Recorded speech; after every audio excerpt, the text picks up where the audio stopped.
nós vamos iniciar a palestra Escravidão e Abolicionismo através dos selos, que será proferida pelo conselheiro Maurício Melo de Menezes, membro do Conselho Deliberativo do Instituto Presbiteriano Mackenzie. Faremos agora a apresentação de um breve currículo do palestrante. Maurício Melo de Menezes é membro do Conselho Deliberativo do Instituto Presbiteriano Mackenzie e do Instituto Histórico-Geográfico de São Paulo. Ex-presidente do Instituto Presbiteriano Mackenzie e ex-presidente do Conselho Deliberativo do Instituto Presbiteriano Mackenzie. É graduado em Engenharia pela Universidade Federal do Mato Grosso e pós-graduado pela Universidade Federal do Pará. Presidente dos Gedeões Internacionais do Brasil e membro do Conselho da Universidade Evangélica de Goiás. Recebam com uma salva de palmas, engenheiro Maurício Melo de Menezes. Bom, nós queremos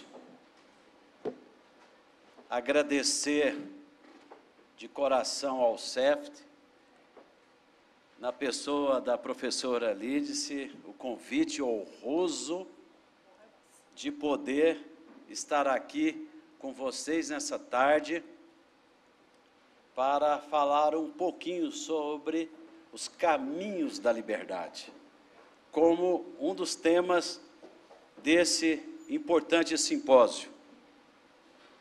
Então, para nós é um motivo de muita alegria. Eu sei que está demorando um pouco aqui, mas daqui a pouco sai, viu, gente?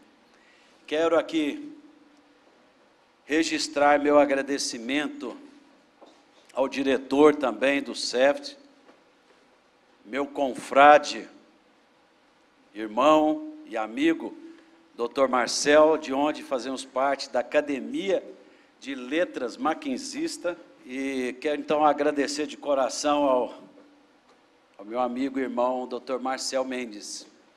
Quero também fazer um registro aqui muito especial, de uma pessoa que eu jamais poderia deixar de fazê-lo, que é um engenheiro mackenzista, Geraldo Ribeiro Júnior, está aqui, e eu peço que fique em pé, Geraldo. Geraldo é uma pessoa que sabe tudo de filatelia e um pouquinho mais. Eu não vou falar quantos anos que ele está, mas o pai dele, que era um colecionador de selos, aos 9 anos, encantou o Geraldo para esta coisa linda que é colecionar selos. E o Geraldo é meu companheiro, é meu parceiro, gasta horas e horas a gente debatendo, ele pesquisando. Então eu quero de coração, Geraldo, fazer esse registro em público da sua pessoa e agradecer também a sua esposa, que doa também parte do seu tempo para que você possa ajudar a filatelia brasileira, né? Tema muito importante. Vocês vão ver o roteiro nosso. Vou falar um pouquinho sobre o que é filatelia. Talvez esse cara vem falar de coisa do passado. Vocês vão ver que não. Nós vamos falar também sobre raízes cristãs, primórdios, a campanha abolicionista, a Lei Áurea, atuação cristã reformada e o legado da raça negra. Colecionismo. É uma pessoa que chegou aqui, mas vou registrar a presença dele mais na frente um pouquinho. Colecionismo. Antes de mais nada, é necessário esclarecer alguns tabus que atribuem conotação pejorativa ao colecionismo, seja ele de qualquer natureza. Colecionar é uma atividade absolutamente normal, salutar e recomendada. Uma coleção é muito mais que uma reunião de objetos da mesma natureza, ou que tem relação entre si, como consta nos dicionários. Acumular objeto é uma forma de preservação prática que deu origem aos museus em todo o mundo. Vocês já começam a ver como é interessante. Todas as pessoas colecionam algo, mesmo que não percebam. Tem uns que é caixinha de fósforo, outros chaveiros, etc. Inevitavelmente, ou sempre colecionam algo. O que as mulheres gostam de colecionar? O quê? Sapatos, bolsas. Eu vejo a minha esposa com aquele tanto de sapato, eu falo, para que tudo isto? E ela fala, você não entende de nada, não é assim? Então é desse jeito. Então também gostar de ter uma coleção. Filatelia é um ótimo antidepressivo. Cadê o nosso pessoal do curso de psicologia? Também é um antidepressivo. Única química que tem é no selo, na fabricação.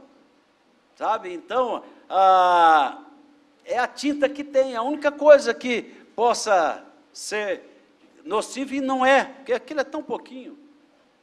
Milhões colecionam selo em todo o mundo. Não é apenas um simples hobby, ou simplesmente entretenimento. A filatelia vai muito além disto. Atividades organizadas, são quase 100 federações nacionais em 100 países. O Brasil tem a sua, e também uma internacional. E eu quero fazer o registro nesse instante de Reinaldo Macedo, que é o vice-presidente desta internacional que está aqui. Peço ao Reinaldo que fique em pé, porque ele é um colaborador também do nosso clube de filatelistas. Muito obrigado, Reinaldo. Reinaldo também foi presidente da Federação Brasileira por os últimos 4 anos.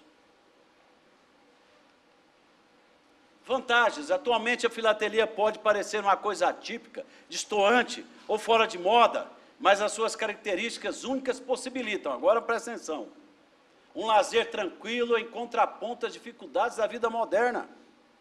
Atividades democráticas e não elitistas. Baixo custo, a coleção é do tamanho do bolso. Ah, mas colecionar selos é uma coisa cara? Não.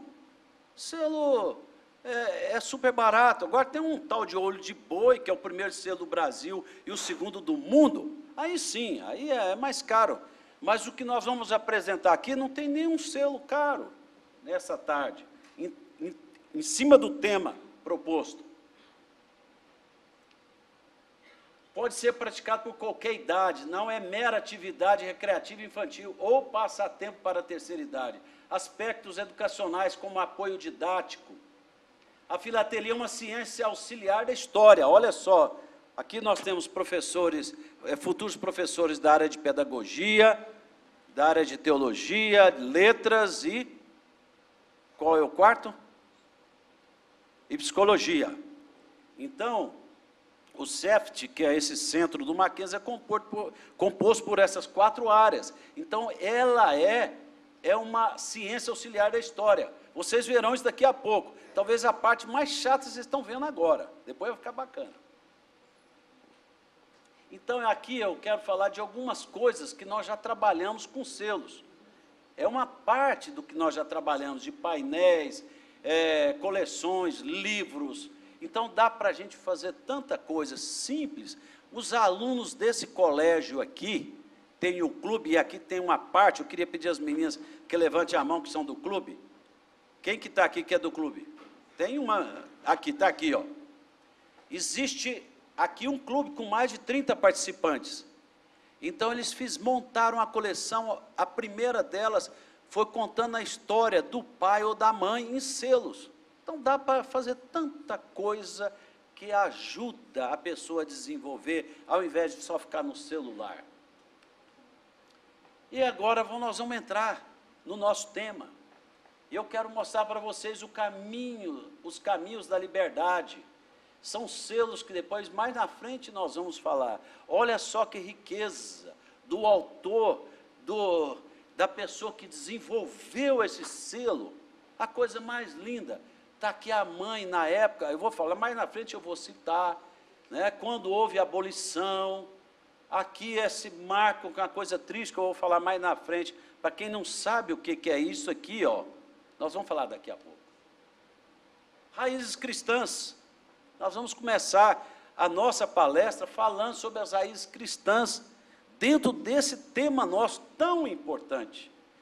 Cristo declarou que ele veio para pregar o evangelho aos pobres, proclamar libertação aos cativos, dar vida aos cegos e pôr em liberdade os oprimidos, ou em outras versões, os cativos. Aqui está a Bíblia de Lutero, um selo da Alemanha. A Bíblia faz menção à escravidão na Epístola de Paulo aos Gálatas, no Novo Testamento. Para pôr em liberdade, foi que Cristo nos libertou. Permanecei, pois, firmes, e não vos submeteis de novo ao jugo da escravidão. Então, em muitos lugares que fala da escravidão. O grande inglês John Wesley, a escravidão é uma vilania nojenta, um escândalo para a Inglaterra e para a humanidade. Fico chocado quando um homem, por ser negro, é enganado ou atacado por um branco e não pode se defender. Vai em nome de Deus e no poder do seu Espírito, para que a escravidão americana, a mais infame que já se viu sobre o sol, seja banida para sempre. O grande pastor John Wesley, em 22 de novembro de 1790, olha só. Então nós temos o envolvimento do cristianismo reformado, desde a reforma, também na abolição dos nossos escravos. São Tomás de Aquino, como advento do cristianismo e a concepção de ser a escravatura algo natural, mudou.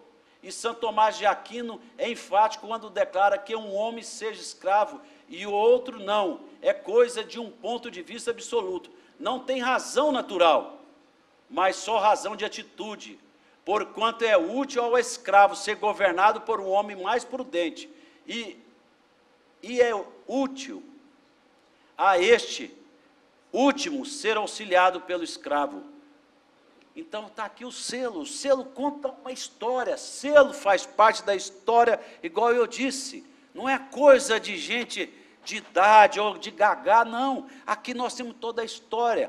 Cada país, o Brasil é um país que emite de 30 a 35 selos por ano, contando a história de alguma coisa, e vocês vão poder ver.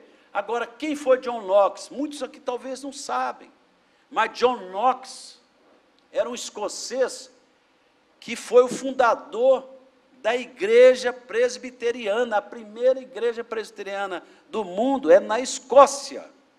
Então, John Knox, está aqui o selo dele, um selo inglês, que recentemente fez homenagem a John Knox, é o primeiro e único selo dele. John Knox foi uma pessoa que ele foi preso, era um teólogo, ele foi preso, pouca gente sabe disso, doutor Marcel, mas John Knox foi preso, capturado pelos franceses, ficou quase 3 anos lavando pratos, fazendo serviços, ele que tinha sido deixado pela Inglaterra. Então os franceses o tomaram até haver uma rebelião, e ali ele conseguiu sair, voltou para a Inglaterra, foi para a Escócia e criou a igreja presbiteriana. Foi um homem muito perseguido. Padre Antônio Vieira, as raízes cristãs, não se pudera nem melhor, nem mais altamente descrever que coisa é ser escravo em um engenho no Brasil. Não há trabalho, nem gênero de vida, no mundo mais parecido à cruz, está aqui, e a paixão de Cristo, que é o vosso em um desses engenhos. É um sermão que ele pregou em 1653. José Patrocínio, que está aqui o selo dele, o Brasil homenageia o tigre da abolição. Ele diz: contra a escravidão, todos os meios são legítimos e bons. O escravo que se submete, atenta contra Deus e contra a civilização. O seu modelo, o seu mestre e seu apóstolo deve ser Espartaco. Eu acho que todos já assistiram o filme de Espartaco. Foi aquele guerreiro que lutou antes de Cristo, 40 mil pessoas escravizados, lutaram, E ele foi um grande homem que entrou para a história pela defesa dos escravos. Vale a pena assistir os vários filmes que tem sobre ele. Nos primórdios, nós tivemos aqui selo interessante. Aqui esse talvez você depois vai ver ele melhor. O tráfico de escravos iniciou em 1562. Detalhes dos escravos amontoados nos navios, vindo lá da África. Então esse selo aqui retrata esse período que marcou, desde 1562 no Brasil, o início da vinda deles.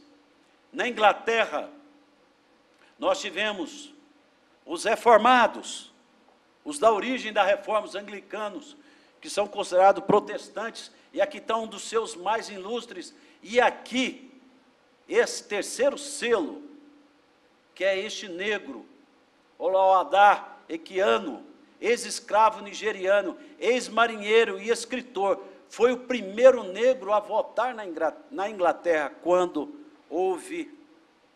acabou a escravatura lá.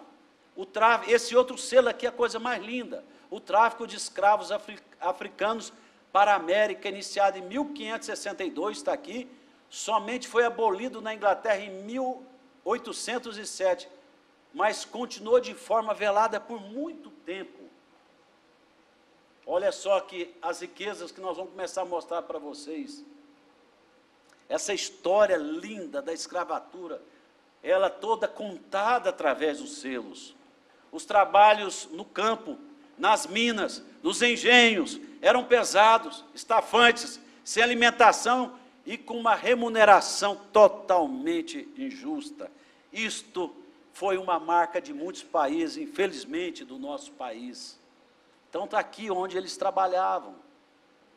Aqui está a cidade de Mariana. Aqui está um pelourinho. Esse é aquele selo que eu falei lá no início. Isso aqui, eu creio que muitos sabem o que é. Mas aqui era amarrado os escravos para apanhar, para ter seus açoites. Hoje são raros que tem no Brasil, quase todos foram derrubados. Então, os selos retratam essa fase tão triste que nós tivemos. Então, Pelourinho não é um lugar só de turismo lá na Bahia, era o lugar onde que esse povo sofria, era massacrado, mutilados. Também outra parte bonita da nossa história, que a gente conta, mas que foi um sofrimento muito grande lá atrás, que foram os quilombos, Quilombo dos Palmares. Aqui está o selo contando toda a história dele. Aqui está o famoso Zumbi dos Palmares. Eu sei que aqui o tempo é muito pouco, não dá para a gente entrar muito nos detalhes, mas eu creio que vocês vão estudar, talvez vai fazer parte, mas vocês vão poder aprofundar na vida desses heróis nossos nacionais. Aqui está a imagem dos quilombos. Olha só a riqueza da filatelia. Aqui está um carimbo. Vocês estão vendo aqui um carimbo, tá, de Palmares, lá em Pernambuco, de 1912. Então a filatelia tem isso aí. Muitas vezes esse selo aqui não tem nada a ver com a filatelia, mas é o carimbo, que foi feito lá em Palmares, em Pernambuco, em 1912. Os escravos fugiam e formavam comunidades livres. Aqui é a definição que eu coloquei sobre os quilombos, né? Em locais distantes, os quilombos, como hierarquia e costumes próprios, eles formavam sua própria identidade, quando eles conseguiam fugir para um lugar distante, quando eles não eram capturados. Era um símbolo de resistência e manutenção da sua cultura. O maior e mais formoso foi o Quilombo dos Palmares, como disse, em Alagoas, do líder, o Zumbi, que em 1870 tinha 500 mil habitantes. Desculpa, 50 mil habitantes. Foram combatidos e arrasados após 5 anos de luta. Nessa data aqui, alguém sabe, com exceção do Dr. Marcel, o que significa para o Mackenzie essa data? Fácil, né? 1870 foi o ano da fundação do Mackenzie. Sabe quantos habitantes tinha em São Paulo? Quem vai poder falar aqui? Nessa data, 1870? 30 no máximo. São Paulo tinha menos habitantes em 1870 do que lá o Quilombo dos Palmares. É uma coisa incrível, né? Meio inacreditável, mas é a verdade. Quando o Mackenzie nasceu, a Escola Americana nasceu, que tem o nome desse auditório, nós tínhamos quase 30 mil habitantes em São Paulo. Olha só, lá, esses foram todos massacrados, quase 2 São Paulos daquela época. Esse é um selo lindo lá de Goiás, é uma comunidade quilombola em Cavalcante, e aqui nós estamos mostrando um dado, que espalhado pelo todo o nosso Brasil, nós ainda temos aí entre 2 a 3 mil comunidades quilombolas. Agora vamos entrar na outra parte. Essa parte vocês vão gostar muito também. José Bonifácio, o grande José Bonifácio, que também tem tudo a ver com Mackenzie. Depois eu vou contar um pouquinho por que ele tem a ver com Mackenzie. José Bonifácio, o precursor, em 1824, esse grande homem brasileiro, uma das figuras mais importantes da história do Brasil, José Bonifácio de Andrade e Silva, um mineiro, meu conterrâneo, mas brasileiro igual todos nós.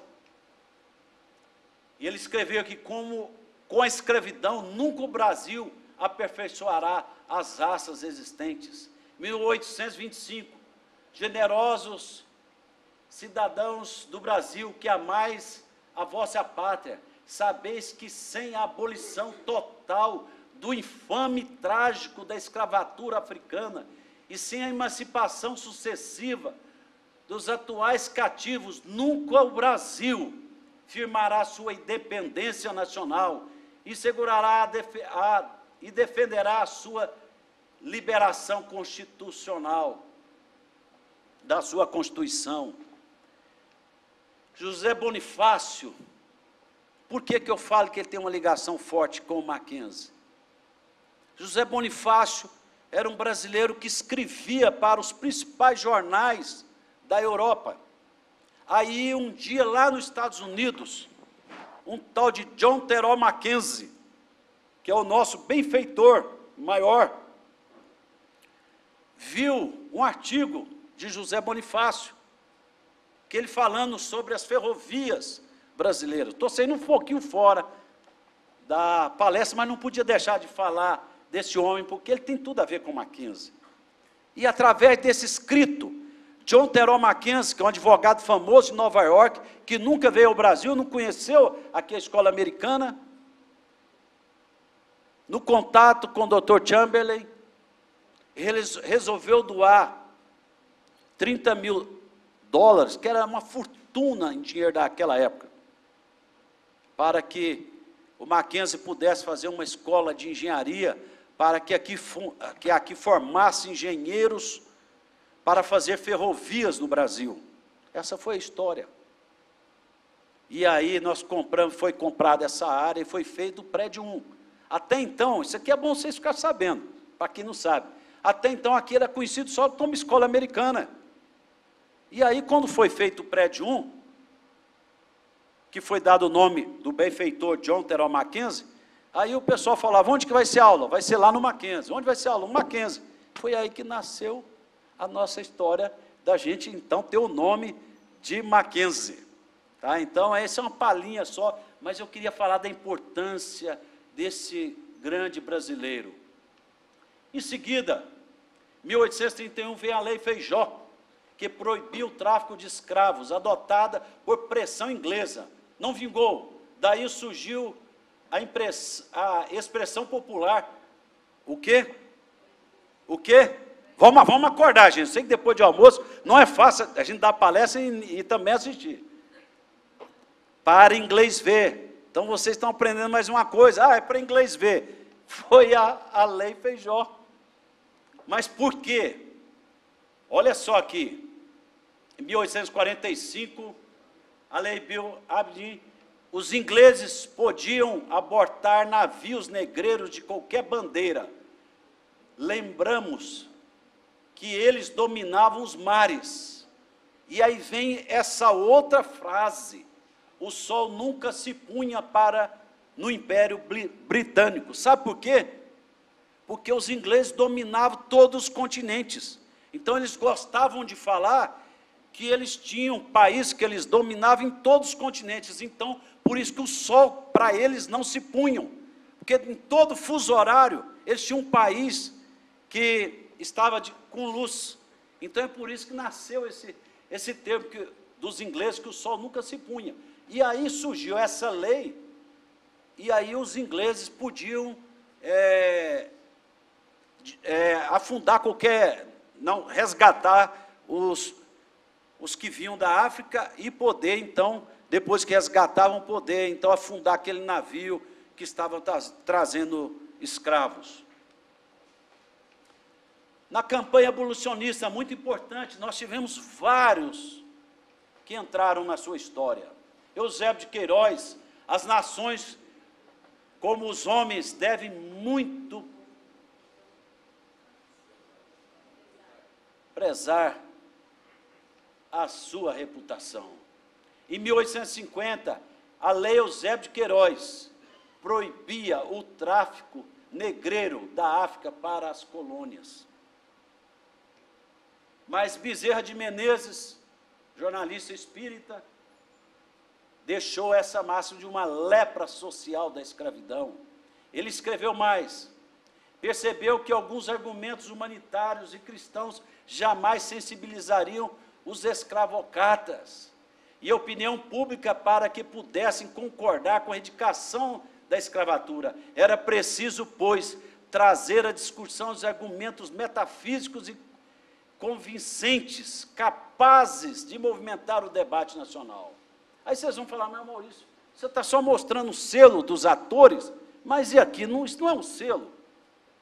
A filatelia também tem seus carimbos especiais, que isso faz parte também do nosso colecionismo da filatelia. Então aqui é um carimbo, não tem um selo dele, mas é um carimbo especial. Agora, a Guerra do Paraguai, tantas vezes estudada sobre nós, que nós estudamos. A famosa, das mais famosas, foi a Batalha de Tuiuti.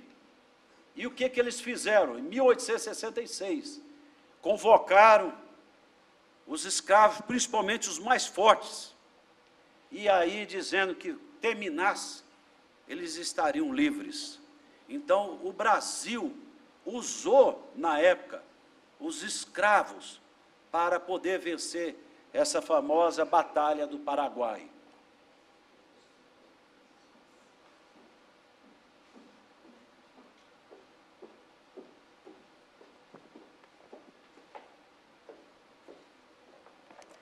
Auriverde pendão de minha terra, que a brisa do Brasil beija e balança, estandarte que a luz do sol encerra, e as promessas divinas da esperança. Tu, que dá liberdade após a guerra, foste hasteado dos heróis na lança. Antes te houvessem roto na batalha, que servires a um povo de mortalha. Fatalidade atroz que a mente esmaga, extingue nesta hora o brigue imundo, o trilho que Colombo abriu na vaga, como um íris no pélago profundo. Mas a infâmia demais da etérea plaga. Levantai-vos, heróis do novo mundo. Andrada, arranca esse pendão dos ares. Colombo, fecha a porta dos teus mares. Obrigado, Bruna. O famoso navio negreiro do nosso grande brasileiro, Castro Alves, 1868. Bruna, você novamente.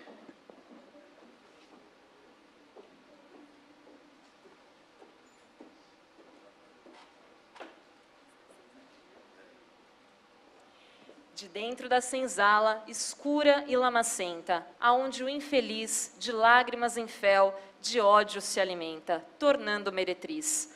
A alma que ele tinha, ovante, imaculada, alegre, sem rancor. Porém, que foi aos poucos sendo transformada aos vivos do estertor. De dentro da senzala, aonde o crime é rei e a dor crânios abala, em ímpeto ferino. Não pode sair, não. Um homem de trabalho, um senso, uma razão, e sim, um assassino. É triste, mas é uma verdade a gente escutar esses poemas, né? Mas essa é a história que o Brasil tem na sua história. A campanha abolicionista, ela crescia, ela não parava, e aqui vem um dos selos, que novamente era uma forma de carinho. A mãe negra que tinha seu filhinho e que dava o seu leite para o filho do seu patrão. Então ela era a dama de leite.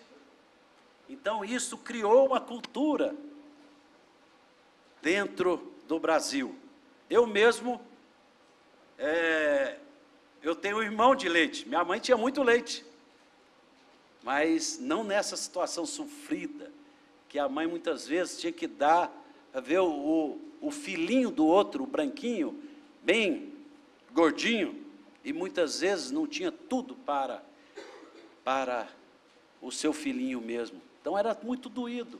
E esse selo, que é uma das coisas mais lindas da nossa história, esse artista que fez esse desenho, retrata esse momento da mãe de leite.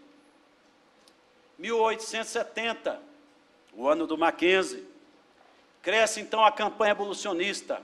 1871 vem a lei do ventre livre, liberdade aos nascituros. E quem foi o autor? Visconde do Rio Branco. 1874, o marinheiro cearense, bravo, Francisco José do Nascimento, denominado Dragão do Mar, combateu o tráfico negreiro no Ceará. Está aqui, esse museu. Quem for ao Ceará, quem for a Fortaleza, não deixe de ir lá visitar um dos mais belos museus da história. E esse homem foi um grande guerreiro naquela época. Aqui está o selo também do grande Visconde do Rio Branco. A campanha não parava, e aí vem outro que também tem muita coisa a ver com o Mackenzie, que foi Rui Barbosa. A escravidão do negro é a mutilação da liberdade do branco. E aí vem agora mais um outro brasileiro, um dos mais ilustres também, menos conhecido, que é lógico, que o do grande Rui Barbosa, mas importantíssimo, que é Joaquim Nabuco. Em 1883, o cerco já fechando contra a escravatura.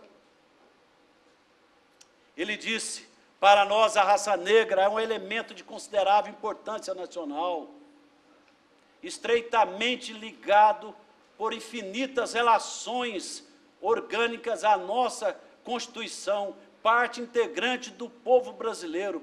Por outro lado, a emancipação não significa tão somente o termo da injustiça do que o escravo é Marte, mas também a eliminação simultânea dos dois tipos contrários, e no fundo os mesmos, ou seja, o escravo e o senhor. Coisa linda. Em 1886, deputado e orador abolicionista citou o apoio da imprensa protestante. Vou dizer daqui a pouco mais sobre isso aí, professor Alderi. A história da escravidão africana na América é um abismo de degradação e miséria que não se pode sonhar. Hei de voltar a minha vida ao serviço da generosa raça negra.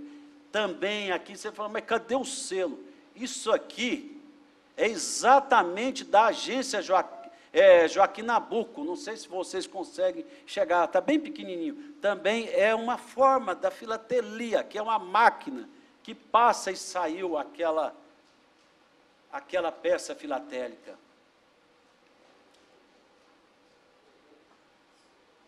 Voltou. Olha só que coisa linda. Os precursores, cidades e estados que anteciparam a lei da abolição. Poucas vezes nós sabemos disto. Em 1883, a libertação dos escravos em Mossoró, está aqui a data. Aqui é um carimbo também especial de Mossoró, que a gente não queria deixar sem nada, não tem o selo, mas é um carimbo lá da cidade. Em 1884, a libertação dos escravos no Ceará, conforme já falamos anteriormente, e está esse selo lindo aqui, olha só que coisa linda. As estão quebradas. Também no Amazonas, em 84, a mesma coisa aconteceu. Aí vem a campanha, continua a campanha abolicionista, o tempo cada vez mais fechando. Em 1885, a lei dos signatários, ou a lei Saraiva-Cotegipe, garantia liberdade aos escravos com mais de 60 anos, cabendo a indenização aos proprietários. Indeniza. Aí pode soltar. Mas também não foi muito para frente.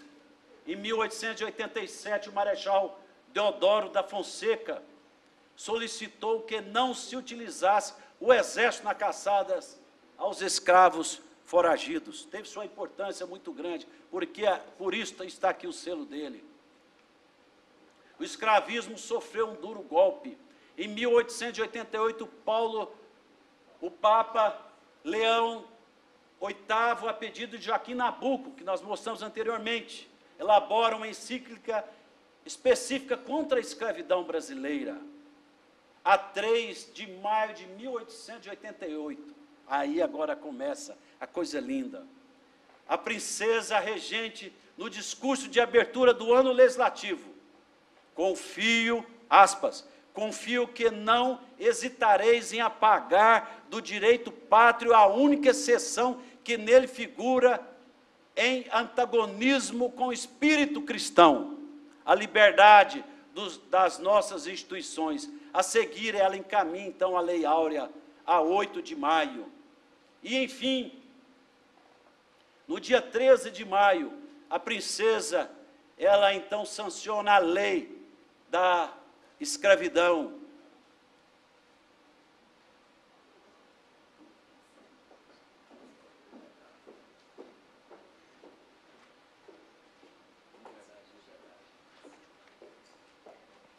Nós nem cremos que escravos outrora tenha havido em tão nobre país. Hoje o rubro lampejo da aurora acha irmãos, não tiranos hostis. Somos todos iguais ao futuro, saberemos unidos levar nosso augusto estandarte que puro brilha ovante da pátria no altar.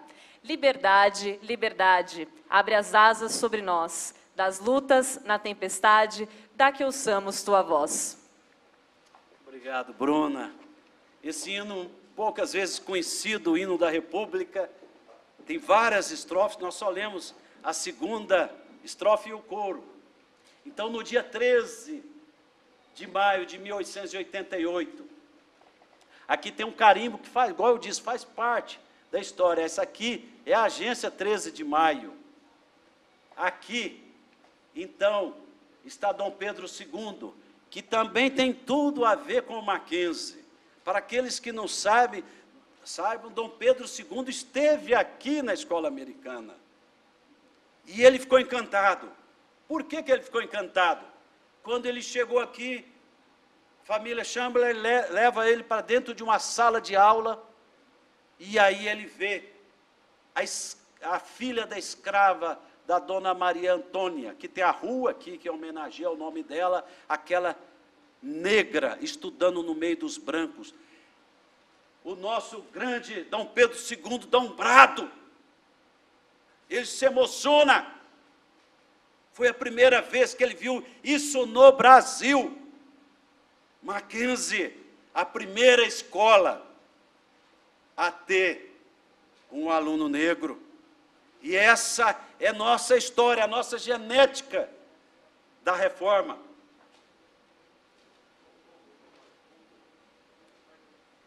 Então, aqui saiu esse selo, que é a coisa mais linda, que retrata o dia 13 de maio, os escravos fugidos, e o símbolo das asas da liberdade. Olha que selo, que coisa linda, selo também bem antigo. E aqui está a nossa princesa, que tanto a gente tem que honrar a essa distinta pessoa. Agora o melhor vem agora. Olha só, o que ela escutou, logo que ela sancionou a lei. O que o barão de Cotegipe disse? A senhora acabou de redimir uma raça e perder o seu trono. Ele era um parceiro. A senhora acabou de redimir uma raça e perder o seu trono. E ela disse, se 1000 tronos eu tivesse, 1000 tronos eu perderia para pôr fim à escravidão no Brasil. Eu sei que a gente não aplaude, mas nós temos que, nessa hora, fazer uma salva de palmas para a nossa princesa Isabel. Vamos fazer uma salva de palmas para ela. O longo e difícil processo da abolição finalmente viu-se vitorioso a 13 de maio de 1888. Durante quase 4 séculos, escravizou milhões no Brasil, que foi o último país da América a abolir a escravatura. Logo a seguir, em 15 de 11 de 1889, haveria a proclamação da República. E agora eu quero mostrar a atuação nossa, reformada. Este homem aqui, para quem não sabe, foi o primeiro missionário que conseguiu vir para o Brasil, um presbiteriano, e conseguiu permanecer. Asbel Green Simonton. Ele chegou em 1859, e ele disse, embora que havia um medo muito grande, o Brasil naquela época, nós, os protestantes, éramos totalmente perseguidos, que só podia ter uma igreja católica. E Simonton, um moço de 28 anos, de Princeton, que tinha uma carreira fenomenal pela frente. Naquele ano, o reitor de Princeton tornou presidente dos Estados Unidos. Simonton tinha tudo, resolveu se doar para vir ao Brasil. E ele escreveu, a escravidão é um pecado e opressão. Também, esse selo aqui, número 2, por isso que eu falei que alguém ia observar, que é um selo em comemoração aos 150 anos da Catedral Presbiteriana de São Paulo. E aqui está simbolizando o Rio e São Paulo. Aqui também tem a Catedral Presbiteriana no Rio de Janeiro, que é a primeira igreja evangélica, mas o que tem a ver com a história? A questão abolicionista era tratado com cautela nas igrejas do Rio e São Paulo, tendo em vista a dificuldade, como disse, e temores vivenciados com a libertação dos escravos nos Estados Unidos, que já tinha acontecido. Então, os missionários que vieram eram todos favoráveis, mas muitas vezes eles tinham que ter a sua mordaça. No culto, no Templo Carioca, aqui na Catedral, James Houston prega, o escravo brasileiro está completamente à mercê do seu senhor, não tem nenhuma esperança de proteção contra a avareza e a tirania do mesmo. 4 anos antes, Chamberlain acolheu alunos de filhos de abolicionistas na escola americana após sofrerem constrangimento em escolas públicas. O Mackenzie, a escola americana, ela que deu abertura, foi a que deu espaço para poder receber esses alunos. Legado da raça negra, aqui são selos onde que vocês veem aqui o Dia da Consciência Negra, que daqui a 12 dias nós estaremos comemorando. Então aqui é um selo que faz essa homenagem.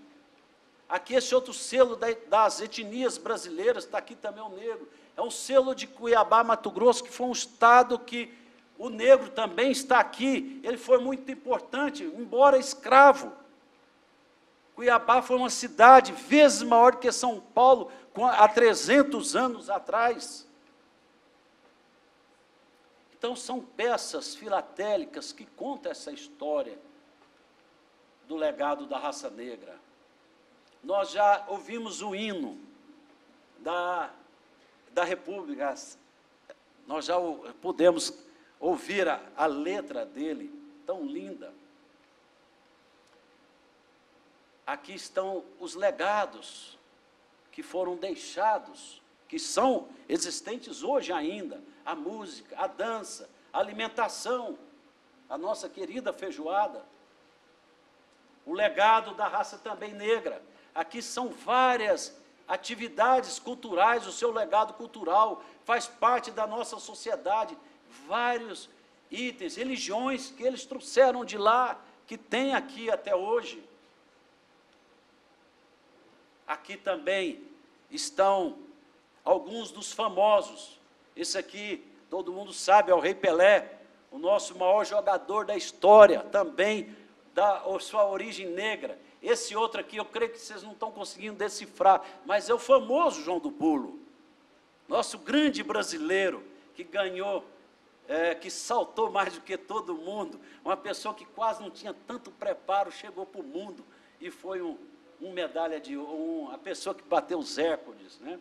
Esse outro aqui foi o primeiro brasileiro a ganhar uma medalha olímpica. E outra coisa interessante, Nilo Peçanha foi o primeiro presidente brasileiro que tinha nas suas veias também a ligação com a África. E outra coisa interessante, coisas que só a filatelia e o estudo da filatelia mostra. Essas duas bandeiras, é lógico, está escrito aqui, está facinho, é só ler. Elas homenageiam a raça negra, a de São Paulo e a do Maranhão. E por fim, aqui está um retrato, um painel, um retrato de todo esse caminho da liberdade. Tá? Então isso aqui é uma construção de toda essa palestra, ela vem passando em todos os seus momentos. Então essa riqueza aqui, eu quero dizer para todos vocês que estão presentes, não vai ter sorteio, sabe por quê? Todos vão ganhar um exemplar na hora de sair, tá? No tamanho A3, feito numa gráfica. Eu quero agradecer a Geográfica, que fez a doação, que é uma das patrocinadoras, o Paulo acho que está por aqui, não sei, eu tinha visto ele, mas está lá atrás com a equipe da Geográfica, eles estão doando, cada um vai ganhar seu exemplar, e poder, isso aqui eu quero dizer uma coisa para vocês, não é porque vocês vão ver o nome nosso aqui pequenininho, não, mas isso aqui vale a pena, sabe o que fazer? Um quadrinho, porque só o papel, o que vai acontecer? Vai rasgar, vai perder, uma criança vai rasgar. Isso aqui é uma preciosidade das coisas mais raras do Brasil. É uma história contada com esse amor todo. Tudo essas 30 lâminas que eu mostrei aqui, resume, está tudo resumido aqui. Tá? Então, esse é o presente que eu trago aqui para vocês. E quero dizer para vocês, a nossa imprensa evangélica na época, ela ajudou. Ela, mesmo sabendo da perseguição, ela escreveu vários textos, principalmente depois de 1884, quando começou o movimento forte. Então ela sabia que ela teria proteção, então nós participamos muito. Mas eu quero falar de vocês, não hoje só do Mackenzie, mas lá da Universidade de Genebra. E por que a Universidade de Genebra tem a ver com o nosso tema? Porque foi lá em Genebra que o grande reformador João Calvino fundou, com Bessa, a Academia de Genebra. E o que era a Academia de Genebra? Todo negro, todo pobre, todos tinham acesso à escola, à universidade. Hoje a Universidade de Genebra é uma das mais famosas do mundo. E o Mackenzie é fruto dessa visão lá atrás, no século XVI, quando João Calvino falou, do lado de uma igreja, uma escola. Então nós, os cristãos reformados, presbiterianos, sempre tiveram no seu DNA a liberdade, o ensino. Naquela época, no século XVI, 95% da população não sabia ler nem escrever.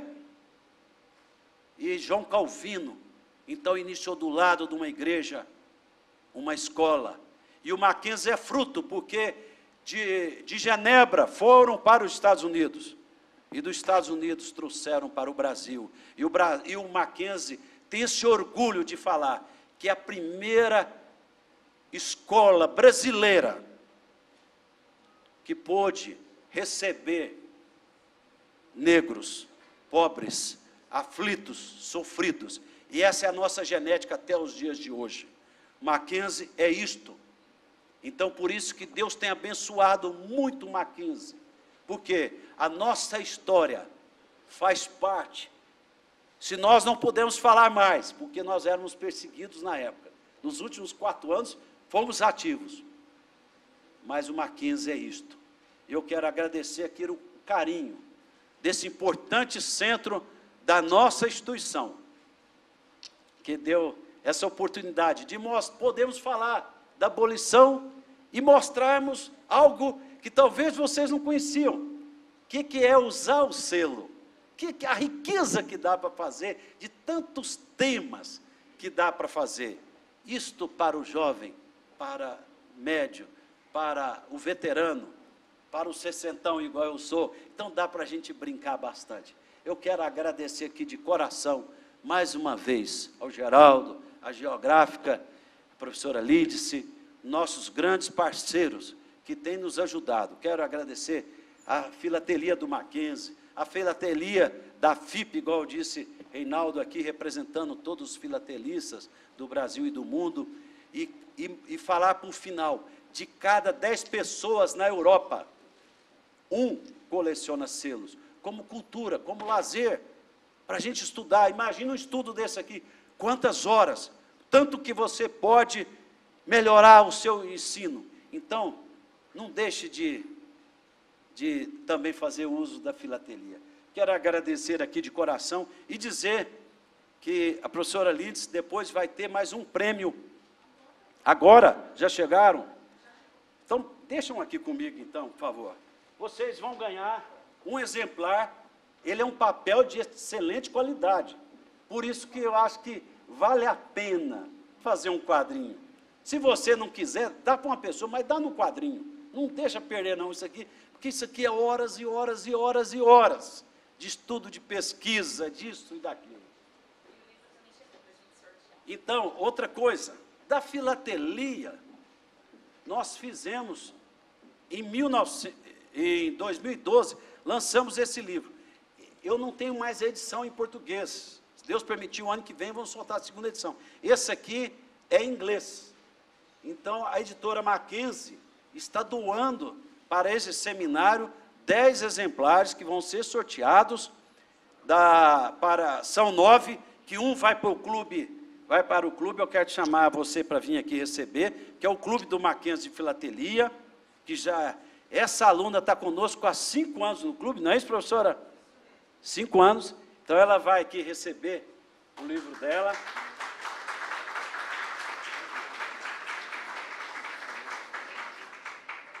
Vamos tirar foto, é para tirar foto?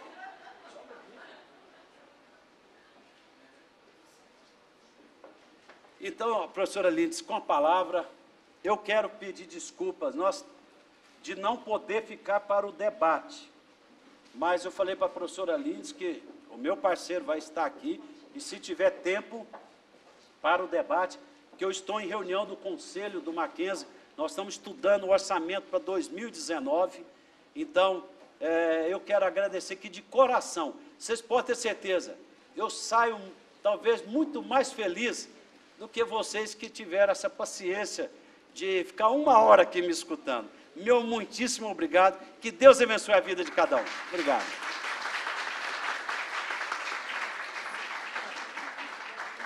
Maurício, para nós é que é uma honra ter o senhor aqui. E eu posso dizer para vocês que o doutor Maurício e o doutor Geraldo fizeram toda essa apresentação que vocês viram, toda essa pesquisa em menos de um mês.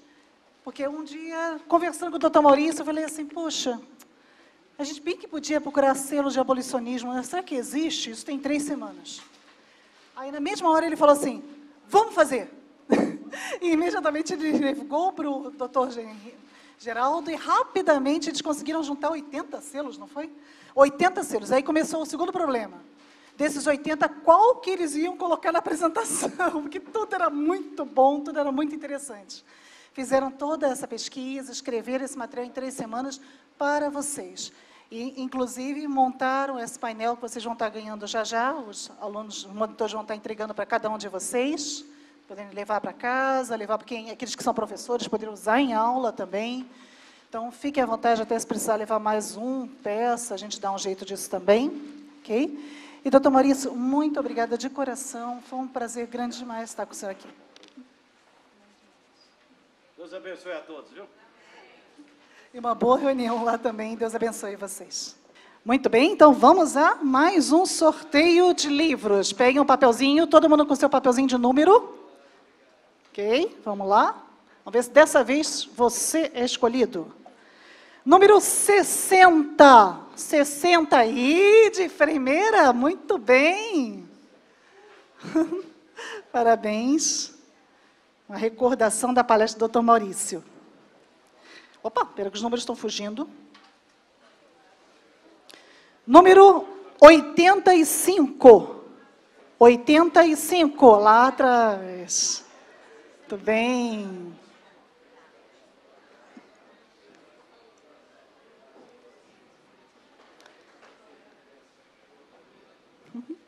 Próximo, número 8. 8, agora baixou. 8. 8 não está? 8 se mandou já? Que pena. 34. 34. Também não? Opa, apareceu 34. Muito bem. Grande Lucas. Nosso violinista, guitarrista. Compositor e tudo mais.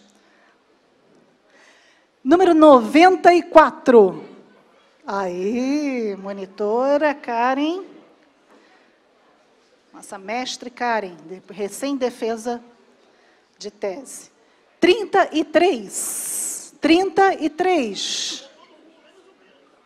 É você? Não, eu sou 35. Joga aí, joga aí. 33 não? Então vamos misturar, que o Dimas botou mais alguns aqui. 83. Opa! Agora está saindo tudo lá atrás.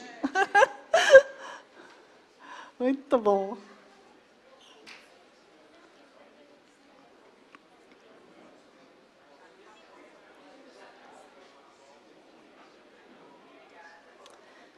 Vamos mais um livrinho do Lembrança do Dr. Maurício.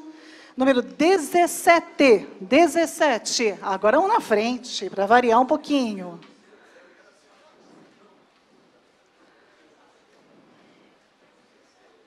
Mais 3 livros ainda aqui. Vamos lá. Número 61.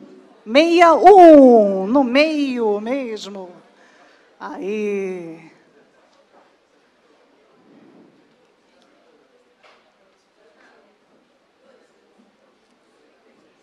Próximo.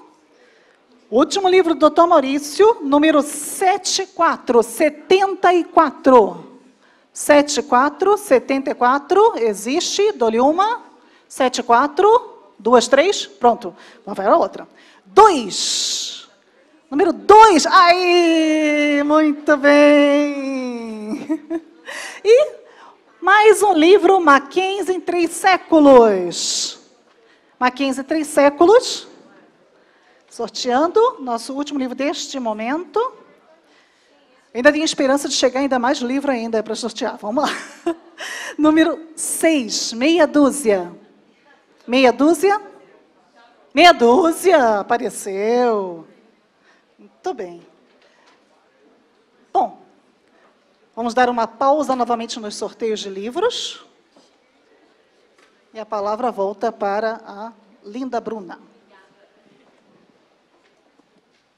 Obrigada, professora Lídice. Parabéns aos ganhadores do livro Stamps of the Reformation. E agora vamos iniciar a palestra Protestantismo, Abolicionismo e os Negros no Brasil, que será proferida pelo reverendo Marco Davi de Oliveira. Neste momento, nós vamos fazer uma apresentação de um breve currículo. Marco Davi de Oliveira possui graduação em Teologia pela Universidade Metodista de São Paulo e licenciatura em História na Faculdade Paulista São José. Graduação em Teologia, Seminário Teológico Batista do Sul do Brasil e mestrado em Ciências da Religião pela Universidade Metodista de São Paulo, atuando principalmente nos seguintes temas: políticas afirmativas, negros, igreja, bases bíblicas e pobres. Autor do livro A Religião Mais Negra do Brasil, Por que os negros fazem opção pelo pentecostalismo. Pastor da Igreja Batista, Nossa Igreja Brasileira, no Rio de Janeiro. Passamos a palavra ao reverendo Marco Davi de Oliveira. Boa tarde a todos e todas. É uma alegria muito grande para mim estar aqui. Me sinto extremamente lisonjeado por estar nesse lugar para falar de um assunto que a mim é muito caro. Até porque, não sei porquê, eu o sinto na minha pele. E eu falo de um lugar. Eu falo de um lugar, sobretudo, como uma pessoa negra. Eu falo de um lugar de alguém que cresceu numa igreja, viveu e cresceu numa igreja protestante, numa igreja batista. E eu quero, sobretudo, antes de qualquer fala minha, dizer para os irmãos e amigos que estão aqui que eu não sou racista. Não, não. Ah, tá. Obrigado. Dizer que eu não sou racista. E por que eu estou dizendo isso? Porque desses quase 20 anos que ando conversando sobre este assunto, algumas vezes eu tenho percebido algumas reações de uma certa indiferença, às vezes, por causa do assunto, que é um assunto um tanto quanto complicado de fato. Sobretudo quando a gente fala a partir deste lugar, de uma pessoa negra. E a gente tem observado duas posturas. Algumas pessoas se sentem extremamente incomodadas, se sentem mal em falar sobre a questão de negritude no Brasil, e outras também têm a tendência a dizer que tudo que a gente está dizendo, está falando, não é bem assim. É um certo exagero o que a gente está pontuando. Quando o meu antecessor, perdoe-me, não lembrar o nome, perdoe-me, estava falando, eu estava dizendo a mim mesmo, poxa vida, mas eu preciso falar mesmo, porque ele já está passando através desses selos e muitas coisas que eu hei de falar.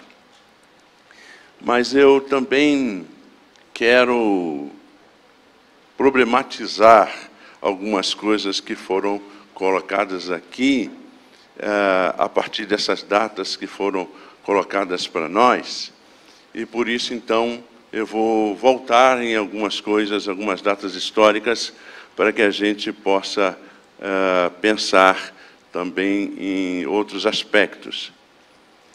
O pastor e professor Roberto Loyola trouxe uma palavra tão bonita aqui, profundamente acadêmico, e eu disse, você me deixou em situação bem difícil, porque eu não sou tanto assim. E ele disse, eu disse para ele, você colocou uma pimenta do reino, uma pimenta do reino na boca e na mente, fazendo assim uma imaginação, na mente das pessoas.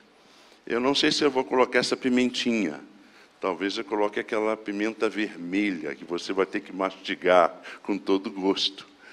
Porque a gente pode pensar também, de outras maneiras, algumas coisas que foram colocadas aqui, e faço isso com todo respeito, e quero agradecer muito à equipe toda desse simpósio pelo carinho que tem tido comigo. Ontem, por causa de um atraso no táxi, a gente perdeu o avião, e eu cheguei aqui 4 horas da manhã, e logo tinha um alarme próximo ao hotel, então vocês imaginam que eu dormi bastante hoje, né? Então, a gente vai começar a falar sobre esse assunto que é muito importante. Eu quero começar pensando justamente nessas datas, que são datas que antecedem aquilo que a gente chama de abolição. E para mim é extremamente importante a data de 1808, com a chegada da corte portuguesa. Eu só vou relembrar a você, não é? Você conhece essa história, sabe por que a corte portuguesa veio para cá. 1807, estava sendo pressionada por Bonaparte, pressionada pelos franceses, todo por Portugal, prestes a ser invadido. E aí, então, acontece que a Inglaterra toma partido por Portugal e defende Portugal, e traz, então, toda a corte com cerca de 10 mil pessoas para o Brasil, protegidos, então, pelos ingleses. E, além de proteção que eles receberam cerca de 600 mil libras para estarem aqui. Então, essa data é uma data muito importante para pensarmos toda a história do Brasil. Em 1822 também é uma data muito importante, porque é a data do reconhecimento do Brasil como nação. E esse reconhecimento viria justamente da Inglaterra, porque aí a Inglaterra já estava com Portugal praticamente em suas mãos, né, pelo poder que tinha bélico, pelo poder político, pelo poder econômico. Então, esse 1822 era para reconhecimento do Brasil. E desde esse momento a Inglaterra já estava falando da possibilidade, da necessidade do término do tráfico de escravos. Em 1826, 23 de novembro, houve um tratado que depois foi revogado em 13 de março de 1827. Esse tratado, vocês sabem muito bem, era que Portugal podia continuar traficando os escravos somente nas áreas estabelecidas para ele, para o país, mas que em 1831 tinha que abolir a escravatura, tinha que parar com o tráfico, em 1831. A Câmara dos Deputados, em 13 de março de 1827, revoga parte dessa lei, porque os ingleses diziam que, se isso não mudasse, se encontrasse algum navio, todos seriam presos, inclusive proprietário dos escravos, aquele que mandou comprar e trazer os escravos seriam presos. A Câmara dos Deputados revoga essa lei e diz, então, que os compradores não poderiam sofrer absolutamente nada, somente, então, os escravos e a tripulação. Os escravos eram libertos e a tripulação, então, seria presa, enforcada e tal. Em 1831, então, essa data é estipulada para o final do tráfico de escravos no Brasil. Obviamente, no Brasil é comum, essas datas não são estabelecidas, mas não são cumpridas, essas leis, e até que surgiu aquilo que o professor acabou de dizer, a lei Bill-Harbin, que é 1845, que foi uma determinação do governo inglês que, se encontrasse, então, navios portugueses ou brasileiros no Atlântico, todos seriam presos, o capitão seria enforcado e tudo isso aconteceria. E, inclusive, seriam julgados por um júri inglês. Então, isso em 1845. Também antecedeu a abolição em Cuba, 1886. Em 1886 também houve a supressão da pena do açoite do Código Penal.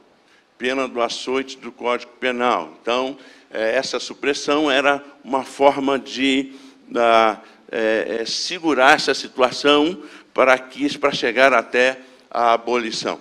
Estou só passando algumas datas rapidamente por causa do nosso tempo. Em 1850, então, veio a Lei Eusébio de Queiroz, de 4 de setembro, 1850. É decretado o término do tráfico de escravos no Brasil. Mas é interessante que mesmo em 1850 surge a Lei da Terra. Por isso que eu coloquei leis para inglês ver e para o preto gemer. Leis para inglês ver e para o preto gemer. Porque é interessante, como eu faço aquela luzinha aqui, eu não sei fazer essa luzinha, mas é interessante que em 1850 surge a Lei da Terra.